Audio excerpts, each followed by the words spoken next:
యాక్చువల్గా అసలు ప్లాస్టిక్ సర్జరీలో ఎలాంటి ఆపరేషన్ జరుగుతాయి, చాలా మంది ఇప్పటికీ అనుకునేది ఏంటంటే ఇది కేవలం సౌందర్యం కోసం మాత్రమే చేస్తారు. కామెడీ మేమ్స్ కూడా వస్తుంటాయి, మా ప్లాస్టిక్ తీసుకొస్తాము సర్జరీ ఇంకా తక్కువ అవుతుందని. సో ప్లాస్టిక్ అంటే ఒక 9 months చిన్న బాబుకి గ్రానమరీ ఉంది, పట్టుకోవడానికే భయంగా ఉంటుంది. అలాంటి వాళ్ళకి చిన్న బాబుకి వాళ్ళ అభిమాన నటి కావచ్చు, నటుడు కావచ్చు, వాళ్ళకి సంబంధించిన ముక్కు, నోరు ఇలాంటివి కావాలని చెప్పేసి కోరుకుంటారు కదా. శృతి హాసన్ చెప్పారు రీసెంట్గా. సో అలా లిప్స్ కావాలని చాలామంది వస్తారు, శివలీల టైప్ లిప్స్ కావాలని. మనం పెదాలకు సంబంధించి ఆకృతిని మార్చుకోవడానికి సో అది ఎంత సులువు, ఎంతకాలం పడుతుంది, ఎంత ఖర్చు అవుతుంది? కొన్ని ఫిల్లర్స్ ఏంటంటే 6 months to 1 year ఉంటుంది. కొన్ని చీక్స్కి ఇచ్చేటి 1.5 to 2 years ఉంటుంది. సో మళ్ళీ సో అంతకాలం వరకు అది ఉబ్బినట్టు ఉబ్బినట్టు. ఇప్పుడు సౌత్ ఇండియాలో చాలా మటుకు భారతదేశంలో ఆల్మోస్ట్ ఒక 10 లక్షల మంది పైగా ఈ బర్న్కు గురవుతున్నారు. దీని మీద ఎక్కువ దృష్టి పెట్టాలని చెప్పేసి WHO కూడా కోరుతుంది కదా.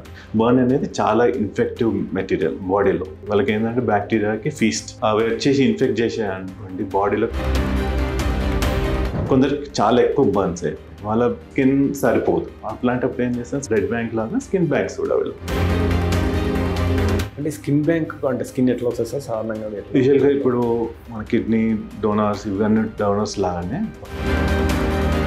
లైపోసెక్షన్ అంటే ఏంటి, ఇది ఎందుకు చేయాలి, ఎవరికి అవసరము? ఇక్కడ ఏంటంటే వెయిట్ తగ్గడం కంటే body shaping important, shape change చేయగలుగుతుంది.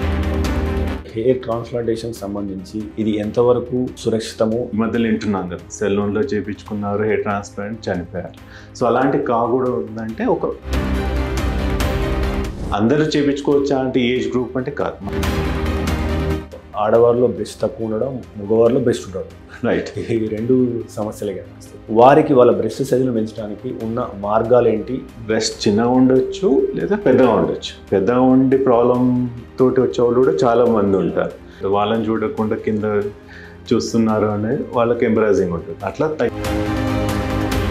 డెలివరీస్ తర్వాత కానీ కొంతమందికి వెజినా లూజ్ అవ్వడము, భర్తలు కంప్లైంట్ చేయడము, వెజినా టైట్ కోసం కూడా చాలా మంది ఈ మధ్య డాక్టర్ దగ్గరికి వస్తున్నారు కదా. ఇప్పుడు హెవీ బేబీ ఉంది, ఎపిసియోటమీ చేశారు, పెల్విస్ ఇంజురీ అయింది అనుకో, చాలా లూజ్ ఉందంటే దానికి వేళ్ళు తెగిపోవడం కానీ, చేతి తెగిపోవడం కానీ జరిగినప్పుడు మనం ఇమ్మీడియట్గా తీసుకోవాల్సిన చర్యలు ఏంటి? మోస్ట్ ఆఫ్ ద ఇండస్ట్రీలో ఏంటంటే ఇప్పటికి అట్లీస్ట్ అవగాహన ఉంది, బట్ చాలా మందికి అంటే ఎలా స్టోర్ చేయాలని తెలియదు. సో ఫస్ట్ థింగ్ ఆ పార్ట్ ఏదైతే ఉందో కోల్డ్ స్టోరేజ్ అండి.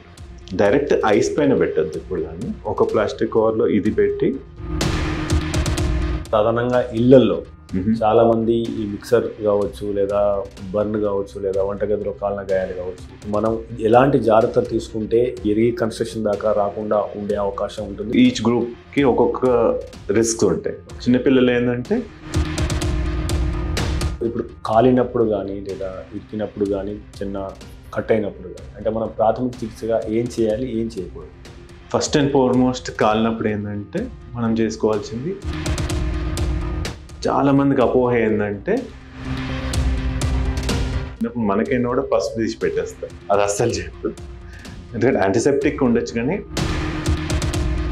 కొంతమందిలో యాక్చువల్గా మచ్చలు ఎక్కువగా ఉంటాయి, నల్ల మచ్చలు లాంటివి. అంటే మనము ఈ ప్లాస్టిక్ సర్జరీ ద్వారా వాటిని తీసేయవచ్చా?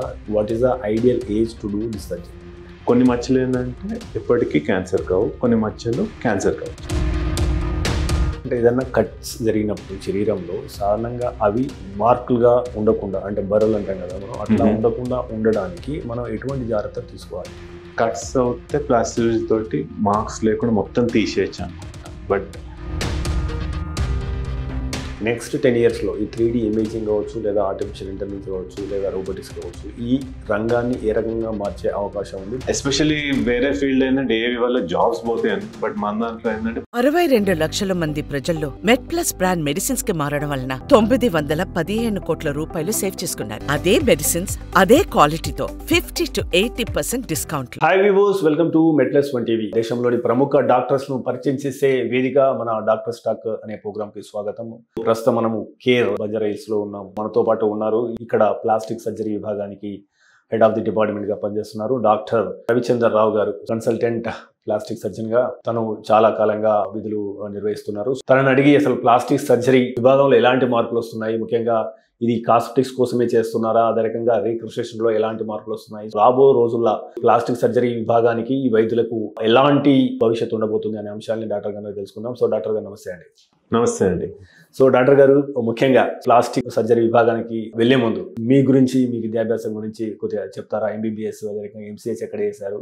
సో ముఖ్యంగా ఈ ప్లాస్టిక్ సర్జరీ విభాగానికి అంటే నూతనంగా అప్పుడే అభివృద్ధి చెందుతున్న వాటికి రాగలడానికి గల కారణాలు ఏంటి? బీన్ 30 years జర్నీ మనకి స్టార్ట్ అయినప్పుడు, ప్రాబ్లీ నేను ఎంబీబీఎస్ జాయిన్ అయినప్పటికీ ప్లాస్టిక్ సర్జరీ అంటే ఒక రైనోప్లాస్టియో చిన్న చిన్న ప్రొసీజర్ అది అందరి అందుబాటులో ఉండకపోయేది, రైట్? సో ఇప్పుడు అనేది ఎవరికైనా అందుబాటులోకి వచ్చేసింది. సో అవగాహన అనేది ఇంకా ప్రజల్లోకి చేరాలి. సో ఫస్ట్ నేను 2000లో ప్లాస్టిక్ సర్జరీకి ఇప్పటికి చాలా చేంజ్ ఉంది. నేను జనరల్ సర్జరీ చేసేటప్పటికి కానీ ప్లాస్టిక్ సర్జరీ అంటే ఇది అని కొంచెం తెలియదు. సో ఫస్ట్ టైం నేను వెళ్ళినప్పుడు ఏంటంటే ప్లాస్టిక్ సర్జరీ పోస్టింగ్ నాకు 2nd yearలో వస్తుంది. అప్పటిదాకా పెద్ద పెద్ద వాళ్ళని ట్రీట్ చేస్తుంటాం. అబ్డోమెన్ ఆపరేషన్ ఉంటుంది, ఇటు గుంజడం అటు గుంజడం. ఒక 9 months చిన్న బాబుకి గ్రానమరీ ఉంది, ఆవిడ ఏడుస్తున్నాడు, అది పట్టుకోవడానికే భయంగా ఉంటుంది. అలాంటి వాళ్ళకి చిన్న బాబుకి ఆపరేషన్ చేయాలంటే యూ నీడ్ మోర్ స్కిల్స్. ఒక గోల్స్ మీద ఫైన్ ఆర్ట్ చేసినట్టుగా ఉంటుంది. సో మా plastic surgeon I have to assist him. It was gently handling. Rough and tough operation general సర్జరీలో ట్రైన్ అయ్యి సడన్గా ఇక్కడికి వచ్చేసరికి it's was vast difference. And operation అంతా అయిపోయింది. నేను ఫస్ట్ చూసినప్పటికీ ఆ గ్రానమర్ తోటి ఫేస్ అంతా ఒక డిఫార్మ్ లా అనిపించేది. ఆపరేషన్ తర్వాత సడన్ గా చేంజ్, వాళ్ళ పేరెంట్స్ లో ఉన్న smile, sudden change, you can happiness, అది చాలా డిఫరెన్స్ ఉంటుంది. ఫస్ట్ ఏమైందంటే పాప ఆడపిల్ల, ఆ కాలంలో ఏంటంటే 25 సంవత్సరాలు ఆడపిల్ల అంటే ఫస్ట్ మ్యారేజ్ చేయాలి, ఈ డిఫెక్ట్ ఉంటే మ్యారేజ్ అవుతుందా అని ఆ టెన్షన్ ఎక్కువ అత్తగారికి. సో ఆ టెన్షన్ తోటి వీళ్ళని అమ్మగారింటికి పంపించి నువ్వు అయిపోయినాక తీసుకురా, ఈ టైపు వాళ్ళు పాపం డబ్బులు లేక వచ్చి ఆపరేషన్ చేయించుకున్నాక 1 week తర్వాత మొత్తం ఫ్యామిలీ వచ్చి పండ్లు స్వీట్స్ తీసుకొచ్చి ఇచ్చి ఆ చిన్న బేబీ డిఫార్మ్డ్ ఉన్నది మంచి అయిపోయి ఫ్యామిలీ అంతా happy. I mean that's a life changing thing. So that has impressed me. Plastic surgery అంటే అంత డెలికేట్ వర్క్ అండ్ అంత బాగా డిఫరెన్స్ ఉంది. అప్పటిదాకా నాకే అవగాహన లేదు. Imagine after MBBS. So general public అంత కూడా అవగాహన ఉండకపోవచ్చు. ఇప్పుడు ఇంకా బెటర్ ఉంది, బట్ అప్పటికైతే ఇంకా కష్టం. So that has impressed me. So ఈ విభాగానికి రావాలి నేను అని. సో ఎంఎస్ జనరల్ సర్జరీ అయిపోయాక వేరే ప్లాస్టిక్ ఇంకా పనిచేసి you got more knowledge. Then NIMS నుంచి కనుక్కున్నాను, that's the best place available. అక్కడ ఫస్ట్ ర్యాంక్ వచ్చాక then I join there. And ముగ్గురు త్రిమూర్తులు అనాలి మా bosses, Mukund Reddy sir, Rambabu sir and Srikanth sir. They have trained me and I'm always indebted to them. ఇప్పుడు ఇలా ఈ పొజిషన్ ఉన్నాడంటే వాళ్ళే కారణం. సో ఎందుకంటే ప్లాస్టిక్ సర్జరీలో అన్ని పర్స్పెక్టివ్, బయట వేరే దగ్గర చూసుకుంటే కాస్మెటిక్కి ఒకటే ఉండొచ్చు, ఆర్ మేబీ రీకన్స్ట్రక్షన్. అక్కడ ఏంటంటే అన్ని ఆపరేషన్స్ జరిగి you are trained, you get a confidence to anything. అది వాళ్ళు అక్కడ చేపించారు. యాక్చువల్గా ఇప్పుడు ఈ ప్లాస్టిక్ సర్జరీ అనేది చాలా మంది ఇప్పటికి అనుకునేది ఏంటంటే ఇది కేవలం సౌందర్యం కోసం మాత్రమే చేస్తారు, సో కాస్మెటిక్ సర్జరీ చేసే వాళ్ళని ప్లాస్టిక్ సర్జరీస్ అంటారు అన్న అభిప్రాయం ఉంది ప్రజల్లో. యాక్చువల్గా అసలు ప్లాస్టిక్ సర్జరీలో ఎలాంటి ఆపరేషన్ జరుగుతాయి, దాని గురించి వివరిస్తారు? మీరు అన్నట్టుగా చాలా మంది కామెడీ మేమ్స్ కూడా వస్తుంటాయి, మా ప్లాస్టిక్ తీసుకొస్తాము సర్జరీ ఇంకా తక్కువలో అవుతున్నాను. సో ప్లాస్టిక్ అంటే it can mould any shape. So plastikos అని ఆ టర్మినాలజీ లాటిన్ నుంచి తీసుకొచ్చాం. సో ప్లాస్టికోస్ అంటే it can mould into any shape అన్నట్టుగా ప్లాస్టిక్ సర్జరీ. చాలా మందికి అపోహ ఏంటంటే ఒక సెలబ్రిటీ చేయించుకున్నారు, రైనోప్లాస్టీ చేయించుకున్నారు, లైఫ్ సెక్షన్ ఒక సెలబ్రిటీ చేయించుకున్నారు, బ్రెస్ట్ ఆగ్మెంటేషన్, ఇట్లాంటి సెలబ్రిటీ చేసుకున్నవి పబ్లిక్లోకి వెళ్తే ఈ సర్జరీస్ అవుతాయని తెలుస్తుంది. బట్ రీకన్స్ట్రక్షన్ పార్ట్ చూసుకుంటే అది ఎక్కువ మార్కెటింగ్ కాదు. సో చాలా మందికి ఆ అవేర్నెస్ ఉండదు. సో దానివల్ల ప్లాస్టిక్ సర్జరీ పర్సే చూసుకుంటే కాస్మెటికే కాదు, దట్స్ ఓన్లీ 10 to 20%. బట్ బయట క్లినిక్స్ ఏదైతే ఎక్స్క్లూజివ్ సెంటర్స్ కాస్మెటిక్ చేస్తారో వాళ్ళు ప్రాబ్లీ 90% ఇదే చేస్తారు. సో ఇన్ కార్పొరేట్ ఇట్లాంటి సెటప్లో ఏమవుతుందంటే we have to be well verse with both cosmetic and reconstruction. So reconstruction చూసుకుని హెడ్ టు టూ అన్ని ఆపరేషన్ చేయాలి. ఇప్పుడు న్యూరో సర్జరీ తోటి ఉన్నాం, స్కల్ షేప్ చిన్న బాబు పుట్టాడు, స్కల్ షేప్ రాంగ్ ఉంది, దాన్ని సెట్ చేయడానికి ప్లాస్టిక్ సర్జరీ కావాలి. ఇప్పుడు వేరే ట్యూమర్ ఏం చేస్తున్నారు, మొత్తం తీసేసాక సగం భాగం లేదు అంటే దాన్ని మళ్ళీ క్లోజ్ చేయాలి. సో ప్లాస్టిక్ పరంగా మేము ఆ రికన్స్ట్రక్షన్ చేస్తాం. ఇప్పుడు ఆంకో రికన్స్ట్రక్షన్ ఉంటుంది, జా ట్యూమర్ ఉంది అది తీసేశారు, సో మళ్ళీ జా తీసి వాళ్ళ లైఫ్ మళ్ళీ బ్యాక్ నార్మల్ చేయాలి. బ్రెస్ట్ రికన్స్ట్రక్షన్ కానీ ఇలాంటివి. సో గైనెక్లో రికన్స్ట్రక్షన్ చేయాలంటే వెజైనా ఫామ్ కాలేదు, దాన్ని రికన్స్ట్రక్షన్ చేసుకోవచ్చు. సో ఒక్కొక్క డిపార్ట్మెంట్లో కొన్ని ప్రాబ్లమ్స్ ఉన్న వాటికి ప్లాస్టిక్ సర్జరీ హెల్ప్ చేసుకొని ఆ రికన్స్ట్రక్షన్ చేస్తాం. సో హ్యాండ్ సర్జరీస్ అయితే కూడా ఉండొచ్చు. సో చాలా మంది కట్ అయిపోయాయి హ్యాండ్, ఎక్కడికి వెళ్ళాలో తెలియదు, సో ప్లాస్టిక్ సర్జన్ దగ్గర రావాల్సి వస్తుంది. ఎందుకంటే చిన్న చిన్న రత్నాలు జాయిన్ చేయాలంటే ప్లాస్టిక్ సర్జరీకి మైక్రోవాస్కులర్ టెక్నిక్లో ఎక్స్పోజర్ ఉంటుంది కాబట్టి మేము చేయగలుగుతాం. సో కండరాలు కట్ అయిపోయాయి, నరాలు కట్ అయిపోయాయి, వీటి కూడా ప్లాస్టిక్ సర్జరీ ట్రీట్మెంట్ చేస్తాం. విలువైన విశ్వసనీయమైన ఆరోగ్య సమాచారాన్ని అందించడానికి మనం మెడ్ప్లస్ 1 టీవీని ఏర్పాటు చేశాం. అనతి కాలంలోనే మనం 3 లక్షలకు పైగా సబ్స్క్రైబర్లు, అదే రకంగా 7 కోట్ల వ్యూస్ను సాధించుకున్నాం. మీ సహకారానికి ప్రత్యేక ధన్యవాదాలు. అయితే మన ఛానల్ చూస్తున్న వారిలో ఇప్పటికీ 94% పైగా మంది సబ్స్క్రైబ్ చేసుకోకుండానే చూస్తున్నారు. మీకు తెలుసు, మనం దేశంలో ఉన్న టాప్ డాక్టర్ను ఇంటర్వ్యూ చేస్తూ వస్తున్నాం. అదేవిధంగా అమెరికాలో ఉన్న టాప్ డాక్టర్స్ని ఎంతో మందిని ఇంటర్వ్యూ చేయడం ద్వారా మనం తెలుగులో ఎంతో విశ్వసనీయమైన ఆరోగ్య సమాచారాన్ని ఇస్తూ వస్తున్నాం. సో ఇలాంటి ఇంటర్వ్యూలు మరిన్ని చేయడానికి మాకు అవకాశం ఇవ్వడానికి మీరు ఛానల్ని సబ్స్క్రైబ్ చేసుకోండి. అదేవిధంగా ఈ ఛానల్ని సబ్స్క్రైబ్ చేసుకోవడం ద్వారా ఈ విలువైన సమాచారం ఏదైతే తెలుగులో ఉందో ఇది 10 మందికి చేరి వారికి కూడా ఉపయోగపడే అవకాశం ఉంటుంది. So please subscribe and watch MedPlus 1 TV. ఇప్పుడు ఎక్కువ మంది సోషల్ మీడియా చూసి ప్లాస్టిక్ సర్జన్ దగ్గరికి వచ్చే వాళ్ళు ఎక్కువ మంది ఉన్నారు. వాళ్ళ అభిమాన నటి కావచ్చు, నటుడు కావచ్చు, వాళ్ళకి సంబంధించిన ముక్కు, నోరు, చెవి లేదా గదవ ఇలాంటివి కావాలని చెప్పేసి కోరుకుంటారు కదా. మీ దగ్గరికి అలాంటి వారు వస్తారా? వస్తే వాళ్ళని ఎలా కౌన్సిలింగ్ చేస్తారు? ఎటువంటి వాటికి మనం యాక్చువల్గా ప్లాస్టిక్ సర్జన్ దగ్గరికి రావచ్చు, ఎలాంటి వాటికి రాకుండా ఉంటే బాగుంటుంది? మన బాడీలోనే ప్రాబ్లం ఉంది, సెట్ చేసుకోవాలని ఉంటుంది. లేదు వేరే వాళ్ళు చూసి అలా కావాలని అవగాహనతో వస్తుంది. ఇప్పుడు నిన్న ఒకరు వచ్చారు లిప్ ఫిల్లర్ కోసం, ఏంటంటే శివలీల హీరోయిన్ ఉంది కదా, నాకు ఆ టైప్ లిప్స్ కావాలి. ఫైన్, వాళ్ళకి మ్యాచ్ అవుతుంది, మనం ఇచ్చాము, దే ఆర్ హ్యాపీ. కొందరికి ముక్కు చాలా వెడల్పు ఉంటుంది, రైట్? నాకు రితిక్ రోషన్ లా పొడుగు కావాలంటే we cannot achieve. There are some limitations they have to understand. అందరికి ఏంటంటే ఇప్పుడు అవేర్నెస్ అనేది మన అరిచేతిలో ఉంది. ఒక ఫోన్లో యూ హ్యావ్ ఎంటైర్ వరల్డ్, ఏది కొట్టినా మనకి ఏ ద్వారా మీకు ఇవి అని ఇచ్చేస్తుంది. సో ఒక్కొక్కసారి ఇన్ఫర్మేషన్ ఎక్కువ అయిపోయి కూడా చాలా కన్ఫ్యూజన్, ఏది కరెక్టో కాదు. వాళ్ళు చెప్పేదాన్ని వింటాం మేము, వాళ్ళ క్వశ్చన్స్ ఎవ్రీథింగ్ అనలైజ్ చేసుకొని వాట్ ఈజ్ రైట్ రాంగ్. ఇప్పుడు ఒకరి ముక్కు ఒకరికి సెట్ కావచ్చు, సో వాళ్ళ ప్రొఫెషన్ ప్రకారం వాళ్ళకి మనం ఎలా ఉంటుంది అనేది ఇప్పుడు వచ్చే సాఫ్ట్వేర్స్ ఉన్నాయి చాలా. సో ఆ మోడిఫికేషన్ చేసి చూపిస్తాం, వాళ్ళకి నచ్చితే అట్లీస్ట్ 60-70% దాకా వాళ్ళకి ఒక అవగాహన తేవగలుగుతాం, ఈ టైప్లో ఉండొచ్చు అని. 100% పర్ఫెక్ట్ చేసామనుకోండి, మళ్ళీ అది అచీవ్ చేయకుంటే ప్రాబ్లం. సో అట్లీస్ట్ వాళ్ళు వెడల్పు ఉంది, నారో చేసాం, ఇది బ్రాడ్గా ఉంది, థిన్ చేసాము, లైక్ సొట్టగా ఉంది, పెంచాము. ఇట్లాంటి కొన్ని మోడిఫికేషన్ ఈ యాప్ వాళ్ళ చేయొచ్చు. ఓకే, సో అట్లీస్ట్ వాళ్ళకి ఒక ఫేర్ ఐడియా ఇవ్వచ్చు మనకు, ఓకే ఇలా అవుతుంది, ఇది సూట్ అవుతుందా లేదా.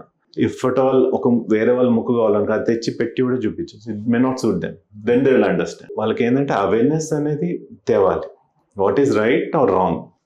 సో ప్లాస్టిక్ సర్జన్గా మనం అది చేయాల్సి ఉంటుంది, ఎందుకంటే information is like ocean out there. దాంట్లో వాళ్ళకి ఏది కావాలి, ఏంటి బెటర్ అనేది వాళ్ళు ఉన్న అపోహలు అన్ని తీర్చేసి what is best, what is right pertain to that person అది ఇవ్వగలిగితే then it should be better. MedPlus నుంచి మీ పార్సల్ వచ్చింది. ఏంటి రాధిక, అన్ని మందులా? మెడిసిన్స్ మాత్రమే కాదు, health and nutrition, personal care, cleaning liquids, baby care, sanitary and hygiene. Factory నుంచి నేరుగా బెస్ట్ క్వాలిటీ, బెస్ట్ ప్రైస్ మన మెడ్ప్లస్ లో. ప్లాస్టిక్ సర్జరీలో ప్రధానంగా ఎక్కువ కేసులు కొన్నిసార్లు బర్న్ వస్తుంటాయి. భారతదేశంలో ఆల్మోస్ట్ ఒక 10 లక్షల మంది పైగా ఈ బర్న్ గురవుతున్నారు. దీని మీద ఎక్కువ దృష్టి పెట్టాలని చెప్పేసి WHO కూడా కోరుతుంది కదా. మీ దగ్గరికి వచ్చే బర్న్ కేసుల్లో వేగంగా కోలుకునే రకంగా అంటే ప్లాస్టిక్ సర్జన్లు ఏ రకంగా దోహదం చేస్తారు, మీరు ఎలాంటి చికిత్స అందిస్తారు వారికి? సో బర్న్ అనేది యాక్చువల్గా ప్రివెంటబుల్. ఫస్ట్ థింగ్ కాకుండా చూసుకోవడం అనేది చాలా ఇంపార్టెంట్.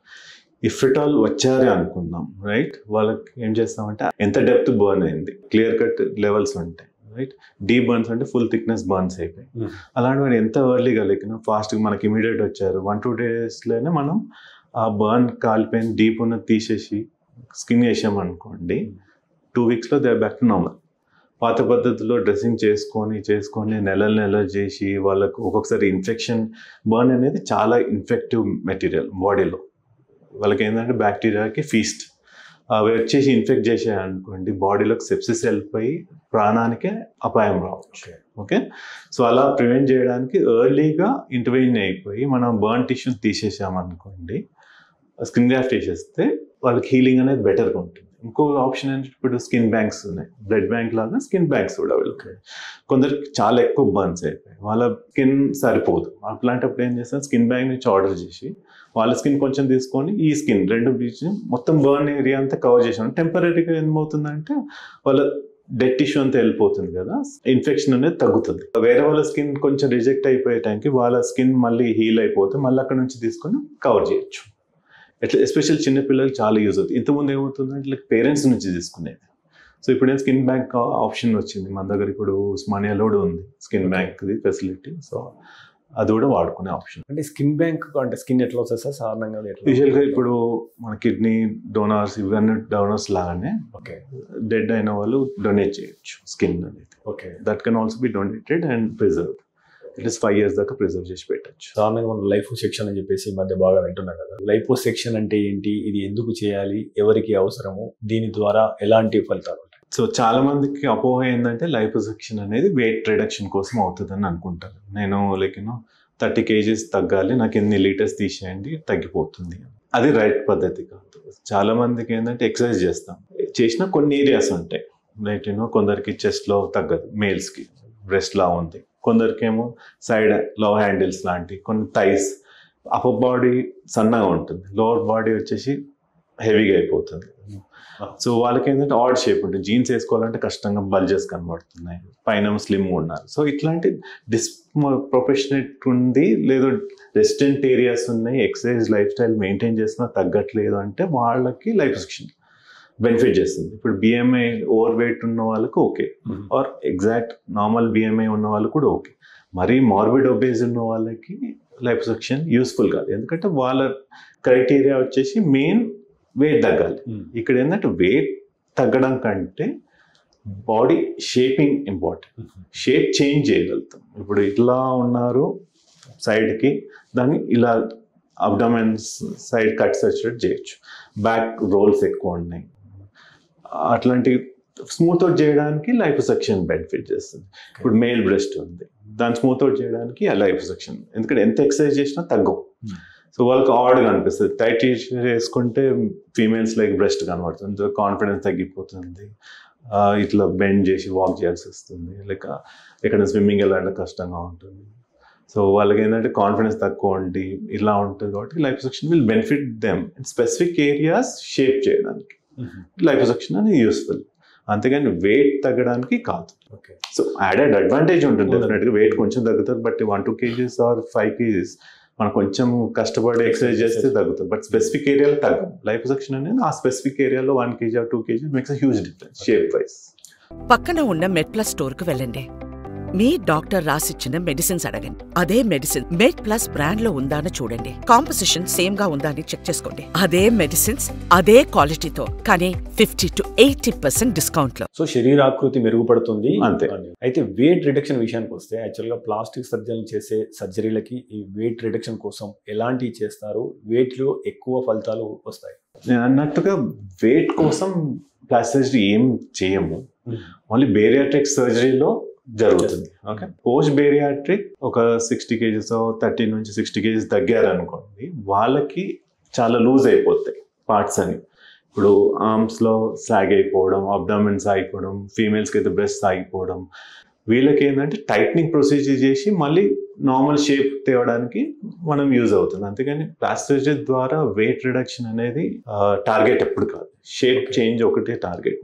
మనకు చాలా హెయిర్ ట్రాన్స్ప్లాంటేషన్ అంటున్నాం కదా, ఈ హెయిర్ ట్రాన్స్ప్లాంటేషన్ సంబంధించి ప్లాస్టిక్ సర్జన్స్ ఏం చేస్తారు? సో అందులో మీకు ఎక్కువ అవగాహన ఉంది కదా. యాక్చువల్గా ఇది ఎంతవరకు సురక్షితము, అదే రకంగా ఇది ఎవరికి సూట్ అవుతుంది, ఒకసారి చేసిన తర్వాత ఎంతకాలం హెయిర్ ఉంటుంది? హెయిర్ ట్రాన్స్ప్లాంట్ అనేది ఇప్పుడు మీరు చూస్తే చుట్టగొడుగుల్లాగా చాలా వచ్చేసాయి. ఎవ్రీ లేన్లో ఒక 2 ఉంటున్నాయి ఎన్ని ఫ్లో.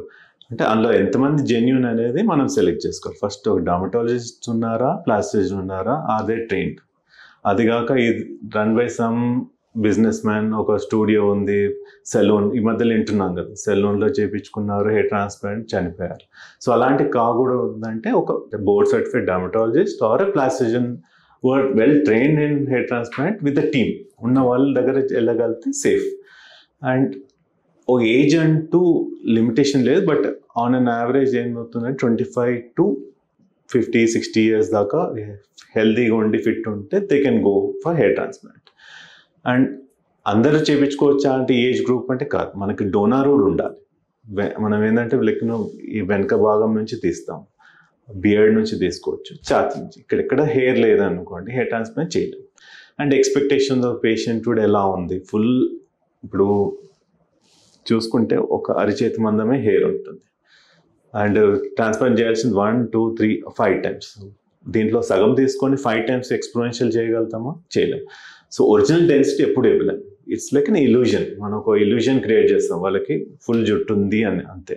సో ఎంతవరకు డోనార్ అవైలబుల్ ఉంటే సింపుల్ గోడౌన్ ఎంత ఉంది, మన షోరూమ్లో ఎంత పెట్టగలుగుతాం, దాన్ని బట్టి క్యాలిక్యులేట్ చేసుకొని చేయొచ్చు. అండ్ ఒకసారి హెయిర్ ట్రాన్స్ప్లాంట్ చేస్తే 1 sittingలో అయిపోతుందా అంటే కాదు, ఎందుకంటే ఎక్కడో ఒక చిన్న కరెక్షన్స్ ఫ్యూచర్లో అవసరం పడుతుంది, దాన్ని కూడా ప్రిపేర్ అయ్యి ఉండాల్సి ఉంటుంది. మనకి డోనర్ ఉందా లేదా అన్న దాన్ని బట్టి చూసుకోవాలి. అండ్ ఒకసారి హెయిర్ ట్రాన్స్ప్లాంట్ చేస్తే honestly speaking they are considered to be permanent. ఎందుకంటే ఈ హెయిర్ అనేది ఎప్పటికి పోదు, ఎవరికైనా ఎంత బాల్నెస్ వచ్చినా. బట్ ఏజ్ పరంగా కొంచెం థిన్ అయితే కొంచెం పల్చగా అవ్వచ్చు. The older the patient the longevity of the hair transplant is more. ఇప్పుడు 23 అప్పుడు చేయించుకున్నాను అనుకోండి, వాళ్ళకి ఇంకా ఈ హెయిర్ వెనకాల కూడా పోయే ఛాన్స్ ఉంటుంది, సో ముందు కూడా తగ్గే ఛాన్స్ ఉంటుంది. అలా ఒక 35 years వాళ్ళకి ఎక్కువ ఇయర్స్ ఉండే ఛాన్స్ ఉంటుంది. మీరు చేసేది మైక్రో వాస్కులర్ సర్జరీ అని చెప్పేసి అంటే ఎక్కువ అంటున్నారు కదా, సో ఈ మైక్రో వాస్కులర్ సర్జరీ అంటే ఏంటి, అసలు ఈ విధానాన్ని మనం ఎప్పుడు తీసుకుంటాం? యాక్చువల్గా యూజువల్ వాస్కులర్ సర్జన్ అంటే ఐడియా ఉంటుంది, పెద్ద పెద్ద రక్తనాళాలకు అన్నిటికీ వాళ్ళు జోడించడం కానీ దాని ప్రాబ్లం ఉన్న వాళ్ళని సెట్ చేస్తారు. మైక్రోవాస్కులర్ అంటే ఇప్పుడు ఇక్కడ నుంచి ఇక్కడ వచ్చే వరకు రక్తనాళాలు అనేవి చాలా సన్నగా అయిపోతాయి. సో మైక్రోస్కోపిక్ కానీ లూప్స్ కానీ ఆ పద్ధతి వాడి వాటిని జాయిన్ చేస్తాం, రైట్? ఇప్పుడు చేతి మొత్తం కట్ అయిపోతే జాయిన్ చేయడానికి ఏం కావాలి? మైక్రోవాస్కులర్ టెక్నిక్ కావాలి. నరాలు జాయిన్ చేయాలి, రక్తనాళాలు జాయిన్ చేయాలి, కండరాలు జాయిన్ చేయాలి, బోన్ జాయిన్ చేయాలి. సో మైక్రోవాస్కులర్ అనేది చాలా డెలికేట్ ఇన్స్ట్రుమెంట్స్ తోటి, మనకు నేకటై కనబడని దారాలతోటి, మ్యాగ్నిఫికేషన్స్ తోటి వాటిని జాయిన్ చేస్తాం. ఎందుకంటే ఆ ఉండేటే 1 mm 2 mm లోపల ఉండే రత్నాలు. సో అందుకోసం మనకు హెయిర్ కంటే థిన్ ఉన్న థ్రెడ్ వాడతాం. సో దాంట్లో స్పెషలైజ్ ట్రైనింగ్ ఉండాలి. సో హ్యాండ్ కట్ అయినా ఎక్కడైనా మైక్రోవాస్కులర్ కావాలి. ఇప్పుడు ఒక్కొక్కసారి ఇంతకుముందు ఏందో పద్ధతిలో వేరే కండ తీసి చేతి ఇట్లా జాయిన్ చేయడం, కాలు జాయిన్ చేయడం చేస్తుంటే, ఎందుకంటే ఈ కండ తీసి అక్కడ, దీనివల్ల ఒక కండ మొత్తానికి బోన్ తోటి ఉండొచ్చు, మజిల్ తోటి ఉండొచ్చు, చర్మము, ఫ్యాట్ అన్ని కలిపి రక్తనాళతో ఒక యూనిట్ లా తీసుకుంటాం. సో ఆ యూనిట్ని తీసుకెళ్ళి ఇప్పుడు క్యాన్సర్ ద్వారా ఏదైనా తీసేశారనుకోండి, మళ్ళీ ఆ పార్ట్ని కాలు నుంచి ఎక్కడికెళ్ళి తీసి అక్కడ పెట్టి ఆ రక్తనాళాలు జాయిన్ చేస్తాం. దీనివల్ల ఏంటంటే ఈ సర్క్యులేషన్ తోటి ఆ కండ అనేది బతుకుతుంది. సో ఇప్పుడు అడ్వాన్స్డ్ క్యాన్సర్ సెంటర్స్లో ఏమవుతుంది, లాస్ట్ స్టేజ్లో వచ్చిన క్యాన్సర్కి ఏంటంటే వాళ్ళకి ప్రివిలేజ్ ఉంటుంది, మొత్తం తీసేసాం. జా లేకుంటే కష్టం కదా, మొత్తం సొట్ట అయిపోతుంది. లేదు ఇంత పెద్ద గాయం అయిపోయింది, అది రీకన్స్ట్రక్ట్ చేయలేదు అనుకోండి, ఈ గాయంతో చనిపోతుంది. అది తీయలేదు అంటే క్యాన్సర్తో చనిపోతుంది. సో ఇవన్నీ తీసాక రీకన్స్ట్రక్షన్ అనేది చేస్తే మైక్రోవాస్కులర్ తోటి మళ్ళీ నార్మల్ షేప్ చేయొచ్చు. And it is routine life. Cancer ద్వారా లైఫ్ ఇస్తున్నాం, దీంతో క్వాలిటీ ఇస్తున్నాం. Okay, quality of life better అవుతుంది. చిన్న రక్తనాళాలను కూడా మనం గుర్తించి దాన్ని రీకన్స్ట్రక్ట్ చేసి అక్కడ రక్త ప్రసరణ మెరుగుపరచడం ద్వారా తిరిగి అక్కడ ఉన్న ఏదైతే మాంసాన్ని తిరిగి బతికించడం ద్వారా నార్మాలిటీకి తీసుకురావడానికి. సో చాలా మందికి ఏంటంటే ప్లాస్టిక్ అంటే చర్మం తీసి ఒక దగ్గర ప్రతిదానికి అదే అనుకుంటారు. బట్ చర్మం తీసేదని సింపుల్ ఆపరేషన్, బ్లేడ్తో కట్ చేసి అక్కడ పెట్టేస్తాం, అతుకుంటుంది, 5 daysలో 2 weeksలో సెట్ అయిపోతుంది. ఇదేంటంటే ఆ ఫ్లాప్ లాగా మొత్తం వెల్ ట్రైన్డ్ అయి ఉండి ఆ ఫ్లాప్ని తీసి ఆ రక్తాలు డ్యామేజ్ కాకుండా డెలికేట్ హ్యాండిల్ చేసి చేయాల్సి ఉంటుంది. సాధారణంగా ఎక్కువ మంది లేడీస్లో అంటే పెదాలకు సంబంధించి ఎక్కువ వస్తున్నారు. మనం పెదాలకు సంబంధించి ఆకృతిని మార్చుకోవడానికి సో అది ఎంత సులువు, ఎంతకాలం పడుతుంది, ఎంత ఖర్చు అవుతుంది? చాలా మంది హీరోయిన్స్ లెక్కన వాల్యూమ్ ఇప్పుడే వాళ్ళే చెప్తున్నాను, it's my life, I'm getting fillers ఇవన్నీ. సో అంతమందికి ఐడియా ఉంది ఇట్లా ఫిల్లర్స్ చేస్తే మన పోర్ట్ లుక్స్ రావచ్చు. ఇప్పుడు శృతి హాసన్ చెప్పారు రీసెంట్గా. సో అలా లిప్స్ కావాలని చాలామంది వస్తారు, శివలీల టైప్ లిప్స్ కావాలని. సో ఈ ఫిల్లర్స్ అనేవి simple option. Injectables హైలోనిక్ acid injections ఉంటాము, అవి ఇచ్చేస్తే ఇమీడియట్ రిజల్ట్ కనబడుతుంది. It's like ½ an hour procedure. And ఆ ఇచ్చే ఫిల్లర్ లైఫ్ బట్టి ఆ రిజల్ట్ అంతవరకు ఉంటుంది. సో కొన్ని ఫిల్లర్స్ ఏంటంటే 6 months to 1 year ఉంటుంది, కొన్ని చీక్స్కి ఇచ్చేటి 1.5 to 2 years ఉంటాయి. సో మళ్ళీ రిపీట్ చేసుకోవాల్సి ఉంటుంది. అలా కొంతకాలం వరకు అది ఉబ్బినట్టు ఉబ్బినట్టు. ఇప్పుడు సౌత్ ఇండియాలో చాలా మటుకు ఏంటంటే మనకి పెదవులు లావుగా ఉంటాయి. సో నార్త్కి వెళ్తే చాలా తిన్ ఉంటాయి. వాళ్ళకి ఏంటంటే ఎక్కువ వాల్యూమ్ కావాలంటే ఇది పద్ధతి. ఫిల్లర్స్ అనేది simple option. Day care OP based procedure. సాధారణంగా మీరు అన్నట్టు ఆడవారిలో బ్రెస్ట్ తక్కువ ఉండడం, మగవారిలో బ్రెస్ట్ ఉండడం, రైట్, ఈ రెండు సమస్యలే కనిపిస్తాయి కదా. సాధారణంగా ఆడవారిలో తక్కువ బ్రెస్ట్ ఉంటే వాళ్ళు కొంత కాన్ఫిడెంట్గా ఉండకపోవడం, వాళ్ళు కావాలని కోరుకోవడం జరుగుతుంది కదా. వారికి వాళ్ళ బ్రెస్ట్ సైజును పెంచడానికి ఉన్న మార్గాలు ఏంటి, దానికి ఎంతకాలం పడుతుంది, అవి సురక్షితమేనా, ఎంత ఖర్చు అవుతుంది? ఫీమేల్స్ చూసుకుంటే బ్రెస్ట్ చిన్నగా ఉండొచ్చు లేదా పెద్దగా ఉండొచ్చు. పెద్దగా ఉండి ప్రాబ్లం తోటి వచ్చే వాళ్ళు కూడా చాలా మంది ఉంటారు. సో వాళ్ళ భుజాలు నవ్వడము, డ్రెస్ సరిగా దొరకకపోవడం. ఎందుకంటే బ్రెస్ట్ చాలా పెద్దగా ఉంటే వాళ్ళు ఉండేది సన్నగా, చిన్న సైజ్ చూసుకుంటే ఇది ఆడ్గా ఉంటుంది. అండ్ బయట పబ్లిక్లో వెళ్ళినప్పుడు ఎంబరాజింగ్ ఉంటుంది, వాళ్ళని చూడకుండా కింద చూస్తున్నారు అనేది వాళ్ళకి ఎంబరాజింగ్ ఉంటుంది. అట్లా తగ్గించుకున్న వాళ్ళు కూడా చాలా మంది ఉంటారు. రైట్. సో అదర్ స్పెక్ట్రమ్ వల్ల ఏంటంటే చిన్న ఉన్నది పెద్దగా కావాలి. కాన్ఫిడెంట్ అదే ఫెమినైన్ ఆ బ్యూటీ అనిపించే వాళ్ళకి ఏంటంటే నాకు పెద్దగా ఉంటే బాగుంటుంది, డ్రెస్కైనా వాళ్ళకైనా సెల్ఫ్ కాన్ఫిడెన్స్ కోసం. So they are different options. ఒకటేంటే ఫ్యాట్ ఎక్కించడం. మన బాడీలో వేరే దగ్గర ఉన్న ఫ్యాట్ని లైపోసక్షన్ ఎలా చేస్తామో ఫ్యాట్ తీసే పద్ధతిని అదే తీసి మనం ప్రాసెస్ చేసుకొని మళ్ళీ ఇంకో దగ్గర ఎక్కించవచ్చు. అది ఫ్యాట్ గ్రాఫ్టింగ్ అంటాం. ఓకే. సో దానివల్ల ఏంటంటే బ్రెస్ట్ అనేది పెంచవచ్చు. That's natural way. దానికి ఏంటంటే ఒక 1-2 సిట్టింగ్స్ ఎక్కువ పడతాయి. ఒక సిట్టింగ్లో కొంచెం వరకే ఫ్యాట్, మన బ్రెస్ట్ సైజ్కి 60% అనేది యాడ్ చేయొచ్చు ఫ్యాట్, ఎందుకంటే సర్వే కావాలి కాబట్టి. సో ఒక 3 months తర్వాత ఎంతవరకు ఉంది, ఇంకా సైజ్ కావాలి అంటే మళ్ళీ ఇంకోసారి ఇంకో రౌండ్లో ఫ్యాట్ యాడ్ చేస్తే పెంచుకోవచ్చు. యూజువల్గా ఏంటంటే ఒక కప్ సైజ్ ఉంటే ½ cup సైజ్ పెంచవచ్చు మనం ఫ్యాట్ గ్రాఫ్టింగ్ ఒక సిట్టింగ్లో. ఇంకోటి పద్ధతి ఏంటంటే ఇంప్లాంట్స్. ఇప్పుడు వచ్చేటి చాలా బెటర్ ఇంప్లాంట్స్ వచ్చాయి. వాళ్ళ చెస్ట్ సైజ్ ప్రకారం మనం మెజర్ చేసుకొని స్కిన్ అవన్నీ చెక్ చేసుకొని ఇంత వాల్యూమ్కి డిసైడ్ చేసుకొని ఇమీడియట్గా 1 సిట్టింగ్లో వాళ్ళకి కావాల్సిన సైజ్ మనం పెట్టచ్చు. ఓకే. సో సిలికాన్ ఇంప్లాంట్స్ ఒకటి ఆప్షన్ అండ్ ఫ్యాట్ గ్రాఫ్టింగ్ ఒక ఆప్షన్ ఉంటుంది. ఇంకొక ఆప్షన్ ఎక్కడ అంటే క్యాన్సర్ ద్వారా. ఇప్పుడు చాలా మందికి ఏమవుతుందంటే ఫ్యామిలీ హిస్టరీ స్ట్రాంగ్గా ఉంది, వాళ్ళు BRCA1-2 అంటే ఆ పాజిటివ్ ఉంటే ప్రొఫిలాక్టిక్ మాస్టెక్టమీ చేస్తారు. ఇప్పుడు 60 years చేశారు అనుకోండి, వాళ్ళు they would not be like keen, నాకు అవసరం లేదు, క్యాన్సర్ వెళ్ళిపోతే చాలు, నాకు పీస్ ఆఫ్ మైండ్ కావాలి. సో 30 years ఉన్న వాళ్ళకి ఏమవుతుందంటే ఆ స్టిగ్మా అనేది ఉంటుంది మైండ్లో, నాకు క్యాన్సర్ ఉంది అన్న ఫీలింగ్ రాకుండా, అండ్ బాడీ పార్ట్ పోయినప్పుడు వాళ్ళ కాన్ఫిడెన్స్ తగ్గిపోతుంది. They will always be reminded of that trauma. So అదే రీకన్స్ట్రక్షన్ చేసామనుకోండి, they would feel better. So వాటికి ఏంటంటే మీరు ఇంతకుముందు చెప్పినట్టు మైక్రోవాస్కులర్ ద్వారా కడుపు నుంచి చేయొచ్చు, బ్యాక్ నుంచి చేయొచ్చు, కండ తీసి ఇక్కడ పెట్టి ఇంప్లాంట్ కూడా యాడ్ చేసుకుని కూడా పద్ధతి వల్ల కూడా మనము బ్రెస్ట్ మళ్ళీ నార్మల్ ఇంతకుముందు ఉండే టైప్లో చేయొచ్చు. ఇందులో ఏది బెస్ట్, ఏది రిజల్ట్ ఎట్లా ఉంటుంది? సో లైఫ్ లాంగ్ ఇబ్బంది కాకుండా, కాంప్లికేషన్స్ రాకుండా ఉండాలంటే ఇటు ఇంప్లాంట్స్ బెటరా లేదా ఇప్పుడు కొవ్వును అక్కడ తీసుకొచ్చి పెట్టడం బెస్టా? సో కొవ్వుకి ఏంటంటే ఒక్కొక్కసారి కొంచెం ఫ్యాట్ నెక్రోసిస్ కావచ్చు. ఇంతకుముందు ఏంటంటే మ్యామోగ్రామ్ చేస్తే క్యాన్సరా ఇదా అని డిటెక్ట్ చేసే డౌట్ ఉంటుంది. ఇప్పుడు అదేం లేదు, MRI వీటి వల్ల కూడా మనం డిటెక్ట్ చేయొచ్చు క్యాన్సర్ని. సో కొందరికి ఏంటంటే న్యాచురల్ కావాలనుకుంటారు, వాళ్ళకి ఫ్యాట్, నాకు ఫారిన్ ఏది వద్దు నా బాడీలో వద్దు అనుకుంటే ఫ్యాట్ ఇస్ బెస్ట్. కొందరికి ఏంటంటే లైక్ 1 or 2 ఇప్పుడు ఫ్యాట్లో ఏంటంటే ఇన్కన్సిస్టెంట్గా ఈ సైజ్ వస్తుందని చెప్పడం కష్టం. ఒక సైజ్ పెంచుతాం బట్ బాడీ యాక్సెప్టెన్స్ రీటైనింగ్ బట్టి కొంచెం తగ్గే ఛాన్స్ ఉంది. నాకు ఒకటే సిట్టింగ్లో నాకు అనుకున్న డిజైర్డ్ సైజ్ కావాలనుకోండి, ఇంప్లాంట్ బెటర్. వాళ్ళకి ఒకటే సిట్టింగ్లో అయిపోతుందో ఆ సైజ్ పెట్టేస్తాం, దట్స్ ఇట్. సో 2 పద్ధతులు సేఫ్ అండి, అదేం ఇష్యూస్ కాదు. అండ్ బట్ ఇంప్లాంట్స్ ఏంటంటే కొన్ని ఇయర్స్ తర్వాత తీసేయాలనుకుంటే తీసుకోవచ్చు. డెలివరీస్ తర్వాత కానీ కొంతమందికి వెజినా లూజ్ అవ్వడము, భర్తలు కంప్లైంట్ చేయడము, వెజినా టైట్ కోసం కూడా చాలా మంది ఈ మధ్య డాక్టర్ దగ్గరికి వస్తున్నారు కదా, ఆ తరహా కేసులు పెరుగుతున్నాయా? దానికి ఎలాంటి చికిత్సా విధానాలు అందుబాటులో ఉన్నాయి, అది ఎంత ఎఫెక్టివ్ గా పనిచేస్తుంది? అవగాహన పెరిగిపోయింది కాబట్టి చాలా మంది వస్తున్నారు.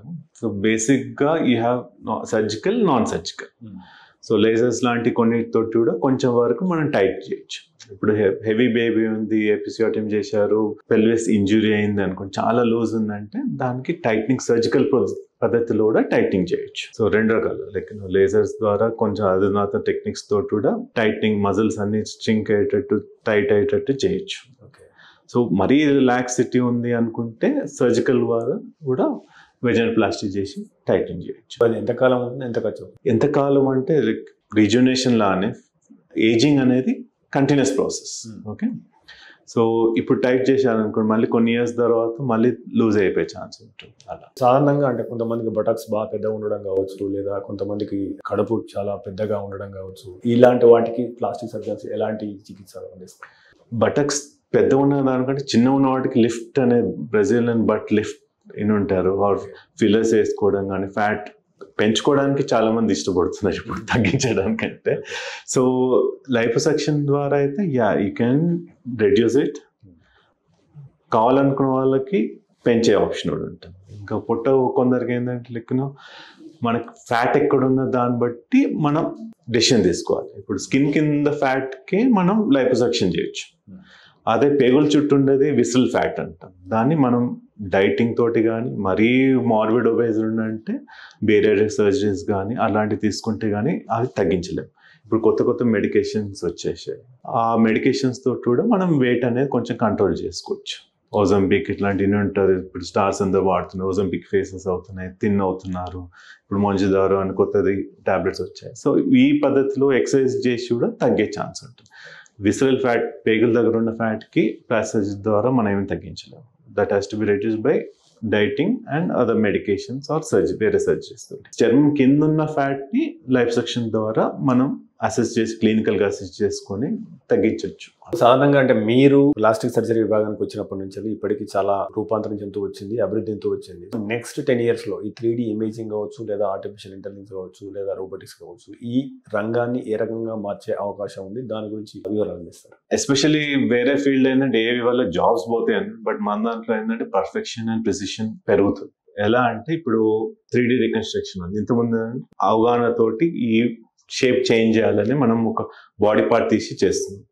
3D వల్ల ఏంటంటే ఎగ్జాక్ట్ కట్స్ ఇస్తుంది, ప్రతి షేప్ ఇస్తుంది. దానికి ఇంత సైజ్, లెంగ్త్, షేప్ చేస్తే మనం ఇంకా పర్ఫెక్షన్ పెంచుకోవచ్చు. ఇప్పుడు ఇంప్లాంట్స్ ఉన్నాయి అనుకోండి, 3D కస్టమైజ్డ్ ఏదో ఒక ఇంప్లాంట్ రావడం, ఆ పేషెంట్ సఫిషియంట్ సైజ్ తోటి కస్టమైజ్ చేసి ఇస్తే ఇంకా బెటర్గా ఉంటుంది. సో ఆ 3D వల్ల ఇంకా బెటర్ అవుతుంది ఫ్యూచర్లో. ఇంకోటి సర్జికల్ కూడా పర్ఫెక్షన్ పెరుగుతుంది. ఇప్పుడు ఆల్రెడీ నావిగేషన్ అండ్ న్యూరో సర్జరీలో ఉంది, రోబోటిక్ అని వేరే సర్జరీస్ జరుగుతున్నాయి, ఆర్థో నీ రీప్లేస్మెంట్ కూడా రోబోటిక్ వల్ల పెరిగిపోతున్నాయి. సో అలానే ప్లాస్టిక్ సర్జరీలు కూడా చాలా 3D మ్యాపింగ్, 3D రికన్స్ట్రక్షన్ వీటి వల్ల కూడా ఇంకా బెటర్మెంట్ అవుతుంది మనకి. ఇంప్లాంట్స్ కానీ ఇన్ కేస్ వెక్ట్రా, క్రిసాల్ ఇట్లాంటి ఒక సాఫ్ట్వేర్స్ కూడా ఉన్నాయి. దాంతో ఏంటంటే ప్రీ అండ్ పోస్ట్ కూడా చూపించవచ్చు. ఎక్కడెక్కడ ఏం ప్రాబ్లమ్స్ ఉన్నాయో కూడా చేసి మనం సెట్ చేసే ఆప్షన్ కూడా ఉంటుంది. సో ఫ్యూచర్లో ఇంకా బెటర్మెంట్ అవుతుంది ఏ వల్ల ప్లాస్టిక్ సర్జరీకి. అన్లైక్ అదర్ ఇండస్ట్రీలో జాబ్స్ పోతే టెన్షన్ కంటే మా దాంట్లో ఇంకా బెటర్మెంట్ అవుతుంది. ఇప్పుడు ప్లాస్టిక్ సర్జరీ ఏదైతే ఉన్నారో, సో రీకర్షన్ ద్వారా ఏదైతే అంటే తెగిన వేళ్లను అతుకు పెట్టడం, తెగిన చేతిని అతుకు పెట్టడం, ఇలాంటి ఎన్నో ప్రక్రియలు జరుగుతున్నాయి. కానీ చాలామందికి అవగాహన లేక ఎక్కడైనా ప్రమాదం జరిగినప్పుడు ఆ వేలు కానీ లేదా ఆ చేతి కానీ అక్కడనే వదిలేసి రావడం కానీ ఇటువంటి కొన్ని చూస్తూ ఉంటాం. యాక్చువల్గా ఏదైనా ప్రమాదం జరిగినప్పుడు అంటే ఇంట్లో కావచ్చు, ఎక్కడైనా కానీ వేళ్ళు తెగిపోవడం కానీ చేతి తెగిపోవడం కానీ జరిగినప్పుడు మనం ఇమ్మీడియట్గా తీసుకోవాల్సిన చర్యలు ఏంటి, ఏ రకంగా హాస్పిటల్కి వస్తే మనం తిరిగి మామూలు స్థితికి వచ్చే అవకాశం? మోస్ట్ ఆఫ్ ద ఇండస్ట్రీలు ఏంటంటే ఇప్పటికి అట్లీస్ట్ అవగాహన ఉంది, బట్ చాలా మందికి అంటే ఎలా స్టోర్ చేయాలని తెలియదు. సో ఫస్ట్ థింగ్ ఆ పార్ట్ ఏదైతే ఉందో గ్రీస్ అండడమో లేకుంటే ఫ్యాక్టరీలో పదార్థాలు వుడ్ కటింగ్ మెషిన్ అని వుడ్ అంతా పడిపోవడం. సో క్లీన్ వాటర్ తోటి డర్ట్ అంతా తీసేసి ఒక ప్లాస్టిక్ కవర్లో పెట్టుకొని ఐస్ వాటర్లో పెట్టేస్తే అది తీసుకొని రావచ్చు. సో కోల్డ్ స్టోరేజ్ అండి, డైరెక్ట్ ఐస్ పైన పెట్టద్దు ఇప్పుడు, కానీ ఒక ప్లాస్టిక్ కవర్లో ఇది పెట్టి ఇంకో ప్లాస్టిక్ కవర్లో వాటర్ విత్ ఐస్ పెట్టేస్తే యూనిఫామ్గా కూల్ అవుతుంది. డైరెక్ట్ ఐస్ పెడితే క్రిస్టలైజ్ అయ్యి డ్యామేజ్ అయ్యే chance. That's one thing. And ఆ డర్ట్ అదంతా కూడా క్లీన్ చేసుకోగలిగితే బెటర్. సో ఇమీడియట్గా ఆ పార్ట్ని మేము హాస్పిటల్ తీసుకొచ్చారనుకోండి, దాన్ని మళ్ళీ క్లీన్ చేసుకొని యాంటీసెప్టిక్ వాటర్ పెట్టి మనం ఎగ్జామిన్ చేసుకొని అది జాయిన్ చేసే స్టేజ్లో ఉందా లేదా అని చెప్పగలుగుతాం. జాయిన్ చేసే స్టేజ్లో ఉంటే ఇమీడియట్గా ఆపరేషన్ అయిపోతుంది. ఎంత ఎర్లీగా రాగలిగితే అంత బెటర్. ఇప్పుడు ఫింగర్స్ అనుకోండి, లైక్ ప్రాపర్ ప్రిజర్వ్ చేస్తే 10 to 12 hours దాకా తర్వాత కూడా మనం రీప్లాన్ చేయొచ్చు. అలా ఇప్పుడు చాలా మందికి పొడవాటి జుట్టు ఉంటుంది, ఆ వెండి మిషన్లో ఎక్కిపోయి మొత్తం తల మొత్తం ఊడిపోతుంది. దాన్ని ఏంటంటే అక్కడే వదిలేసి వస్తారు. చేతి మొత్తం కట్ అయిపోయి అంటే మొత్తం కట్ ముక్కలు అయిపోయి అది తీసుకొని వస్తారు. బట్ ఇది కూడా రీప్లాన్ చేయొచ్చు అని తెలియదు. సో ఏ పార్ట్ అయినా తీసుకురాగలిగితే ఆల్వేస్ బెటర్. మనం చేయొచ్చా లేదని తర్వాత విషయం, పార్ట్ అయిపోతే వేస్ట్ కదా. ఓకే. సో అండ్ స్టోరేజ్ అనేది చాలా ఇంపార్టెంట్. నీట్ క్లీన్ బేస్ చేసి ఆ పద్ధతిలో తీసుకొస్తే మనం ఇమ్మీడియట్గా ఆ సెంటర్కి వెళ్ళగలిగితే బెటర్. ఓకే. ఎక్కడైతే మైక్రోవాస్కులర్ చేస్తున్నారు. నెక్స్ట్ పైప్ లైన్లో ప్లాస్టిక్ సర్జరీ సంబంధించి ఎటువంటి ఇన్వెన్షన్స్ అందుబాటులో వచ్చే అవకాశం ఉంది? సో వేటి మీద ఎక్కువ చర్చ కానీ ఎక్కువ పరిశోధన కానీ జరుగుతుంది? ప్లాస్టిక్ సర్జరీ పర్సే చూసుకుంటే ఇప్పుడు ఇంతకుముందు ప్లాస్టిక్ సర్జరీ అంటే ఏంటో తెలియంది. ప్లాస్టిక్ సర్జరీలోనే మల్టిపుల్ భాగాలుగా డివైడ్ అయిపోతుంది. ఇప్పుడు హ్యాండ్లో స్పెషల్ అయిన హ్యాండ్, హెయిర్ ట్రాన్స్ప్లాంట్ అయిన వాళ్ళు హెయిర్ ట్రాన్స్ప్లాంట్, ఓన్లీ బ్రెస్ట్ గురించే మొత్తం చేసే వాళ్ళు ఉన్నారు, face plastic surgery. So each field అనేది చాలా పెద్ద వ్యాస్ట్ అయిపోతుంది. మెడిసిన్ పర్సే కూడా చాలా వ్యాస్ట్ అయిపోతుంది. ఇంతకుముందు సర్జరీ ఏందో క్యాట్రాక్ట్ చేసేవాళ్ళు, హర్నియా ఆపరేషన్, అపెండిక్స్, అంతే జనరల్ సర్జరీ అంటే. అలాంటిది దాన్నే మల్టీ స్పెషాలిటీ, సూపర్ స్పెషాలిటీలో మళ్ళీ సబ్ స్పెషాలిటీ. సో ప్లాస్టిక్ సర్జరీలో ఈచ్ స్పెషాలిటీలో ఒక్కొక్కటి డివైడ్ అయిపోతుంది. ఎందుకంటే అంత ఎక్కువ రీసెర్చ్ జరుగుతుంది కాబట్టి ఒక్క పర్సన్కి అన్ని చేయడం అనేది ఇంపాసిబుల్. హెయిర్ గురించి ఇప్పుడు చూసుకుంటే స్టెమ్ సెల్స్ కానీ క్లోనింగ్ అని జరుగుతుంది. ఇప్పుడు రైనోప్లాస్టీ చూసుకుంటే కొత్త కొత్త ఇంప్లాంట్స్ వస్తున్నాయి. బ్రెస్ట్లో చూసుకుంటే రీకన్స్ట్రక్షన్ పద్ధతికి డిఫరెంట్ ఇప్పుడు అనాటామికల్ బ్రెస్ట్ ఇంప్లాంట్స్ ఉన్నాయి, డిఫరెంట్ అట్లా. సో సేఫ్ ఇంతకుముందు ఉండే ఇంప్లాంట్స్ తోటి కొన్ని క్యాన్సర్స్ వచ్చే ఛాన్స్ ఉంది. ఇప్పుడు చాలా తగ్గిపోతున్నాయి, బెటర్ ఇంప్లాంట్స్ వస్తున్నాయి. మైక్రోవాస్కులర్ కూడా ఇప్పుడు రోబోటిక్ హ్యాండ్స్ వచ్చేసాయి. సో ఏంటంటే మైక్రో ట్రెమర్ ఉంటుంది, అది పోతుంది. రోబోటిక్ ఏంటంటే it will increase your finesse. So ఇలా ప్రతి ఫీల్డ్లో కూడా మనకి రీసెర్చ్ అనేది జరుగుతుంది and it is enormously increasing. Okay. Plastic surgery per se into sub speciality.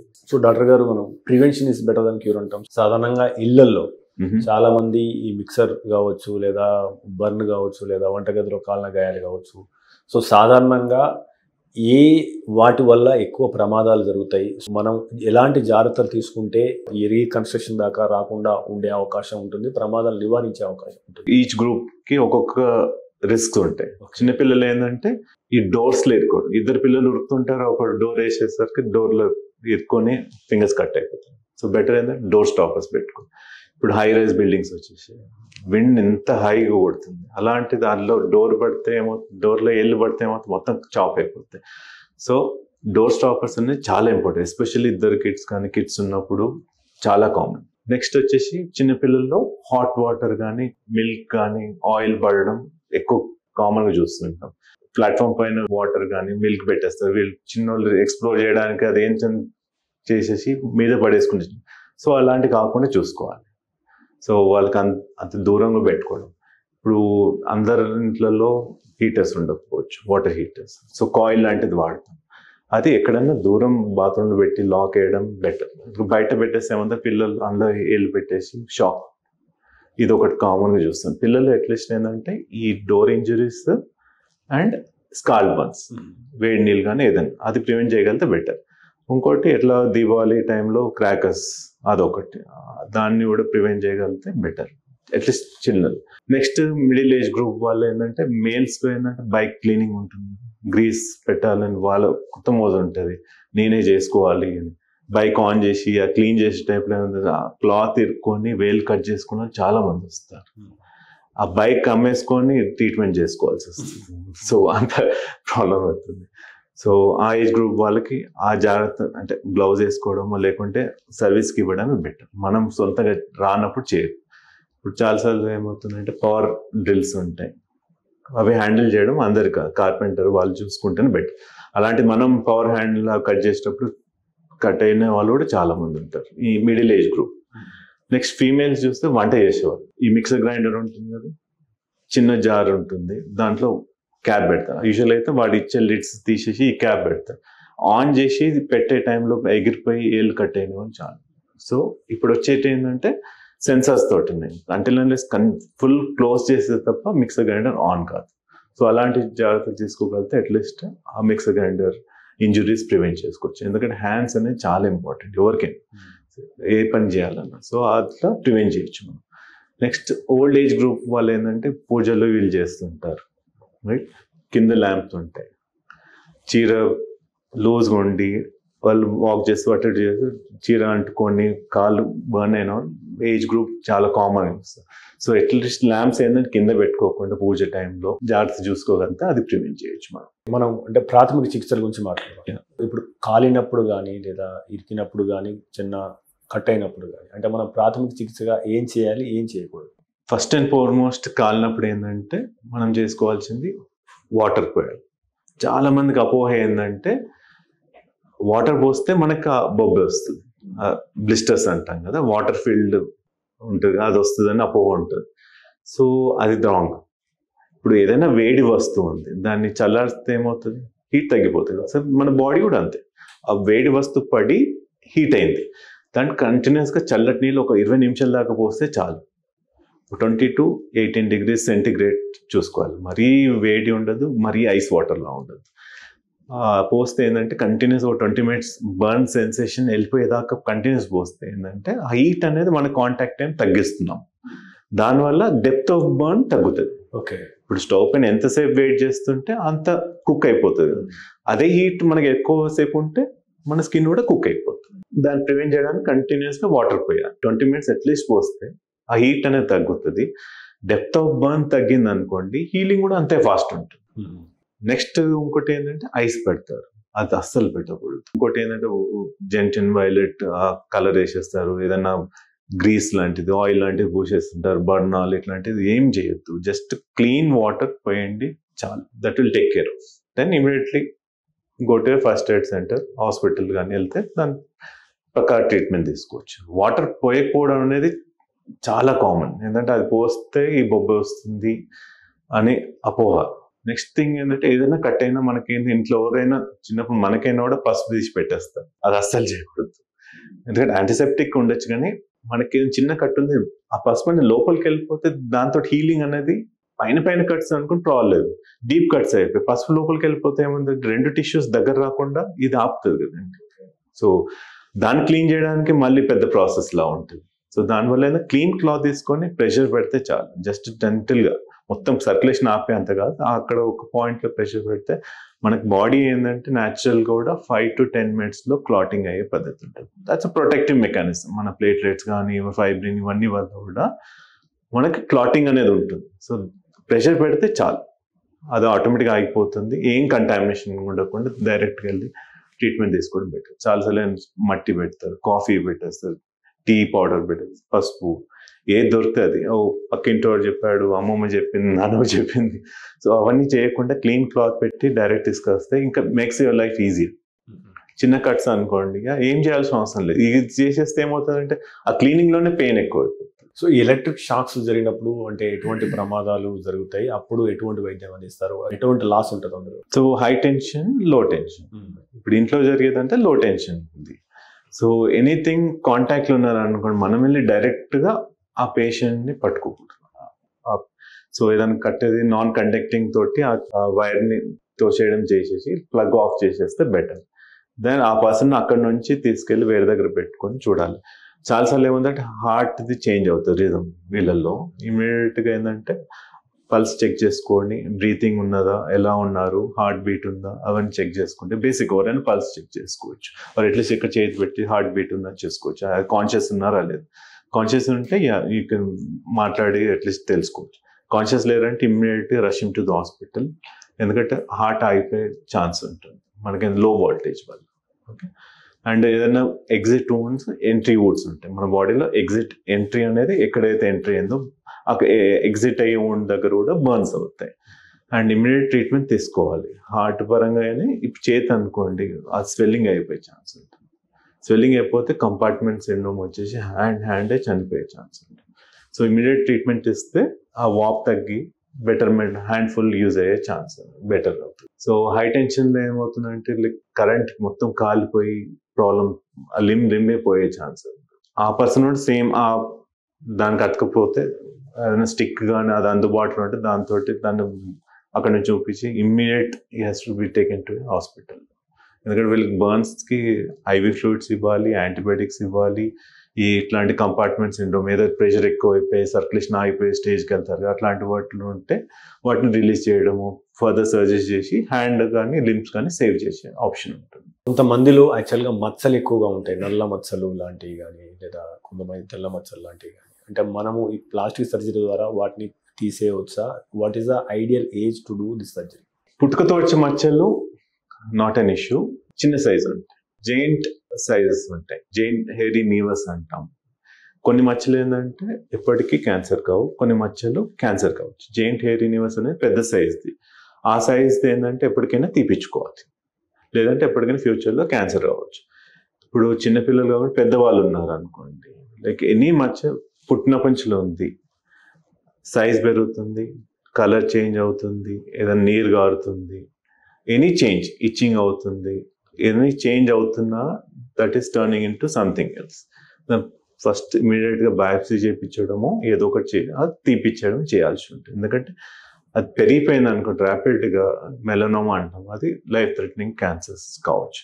కొందరు ఫేస్లో ఇట్లా ఎన్నో ఇయర్స్ నుంచి ఉంటుంది, చిన్నగా అల్సర్ అవుతుంది, బేసల్ సెల్ కార్సినోమా అవుతుంది. ఏజ్లో చూస్తాం సన్ ఎక్స్పోజర్ అయ్యి ఓవర్ ఈ పీరియడ్స్ ఏమవుతుందంటే అది క్యాన్సర్ లాగా మారే ఛాన్స్. సో చాలామంది అంటే బ్యూటీ స్పాట్ అనేది ఓకే, కొందరికి ఇట్లా చేంజ్ అవుతుంటే మాత్రం అది తీసిపించుకోవాల్సి ఉంటుంది. అంటే ఎట్లా గుర్తించాల్సి వస్తుంది? సైజ్ చేంజ్ కావడం, కలర్ చేంజ్ కావడము, ఇచ్చింగ్ కానీ ఏదైనా డిశ్చార్జ్ కావడం, కొత్త మచ్చ రావడం దాని పక్కన, అలాంటివి ఏమైనా ఉంటే ఇమీడియట్ చెక్ చేయించుకోవాలి.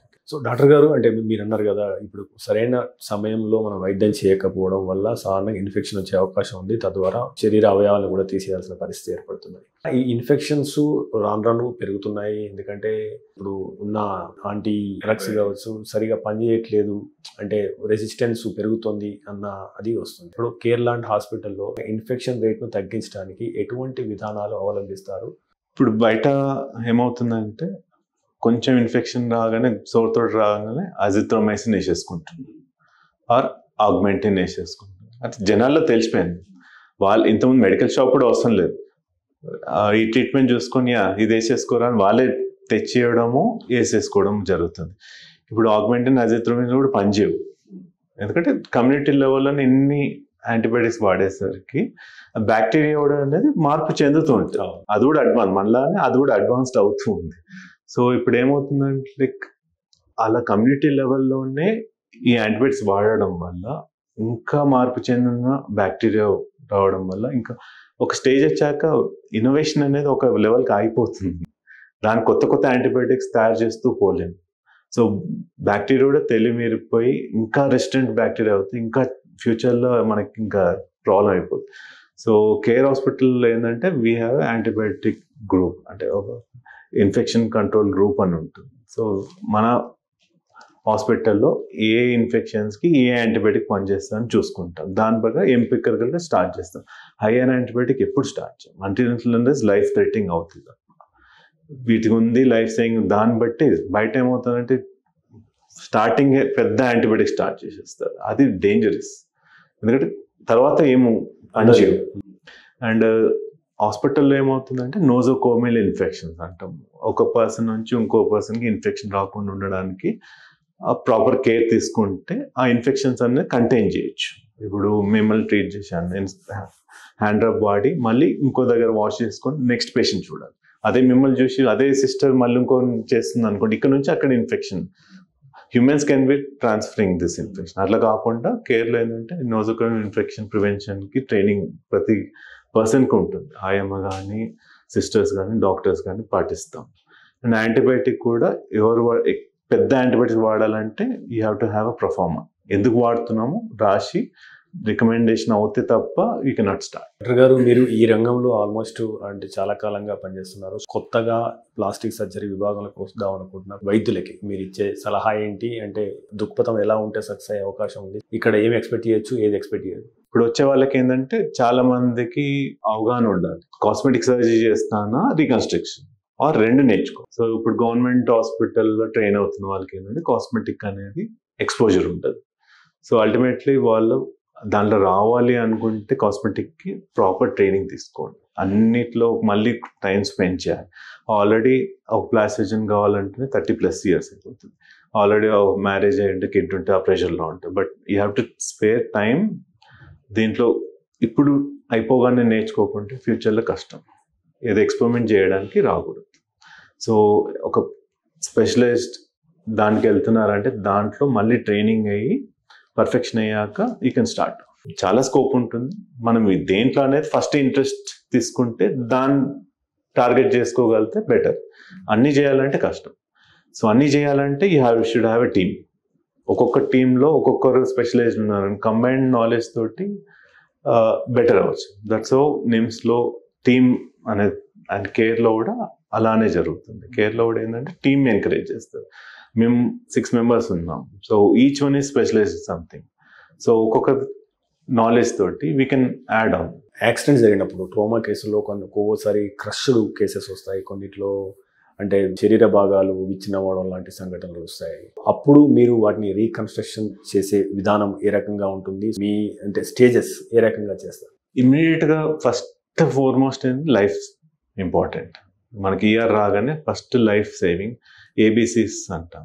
సో ఎయిర్వే చూసుకోవాలి, బ్రీతింగ్ ఉందా, ఇవన్నీ చూసుకోవాలి, సర్క్యులేషన్ ఇవన్నీ మెయింటైన్ చేస్తూ ఫస్ట్ లైఫ్ సేవ్ చేయడానికి ట్రై చేస్తాం.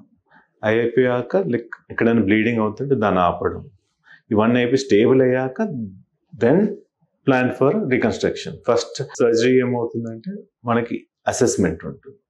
ఇన్వెస్టిగేషన్ ద్వారా ఎగ్జామినేషన్ ద్వారా మనకు ఒక ఐడియా వస్తుంది. పేషెంట్ కండిషన్ మరీ బ్యాడ్ ఉంది అనుకుంటే స్టెబిలైజేషన్ తర్వాత ఆపరేషన్ తీసుకెళ్ళి ఎక్కడెక్కడ ఏం పార్ట్స్ ఉన్నాయి, డెడ్ టిష్యూ ఏమేమి ఉంది అదంతా క్లీన్ చేసేస్తాం. సో బర్డన్ తగ్గిస్తాం. డెడ్ టిష్యూ బర్డన్ తగ్గిపోతే ఇన్ఫెక్షన్ రేట్ తగ్గిపోతుంది.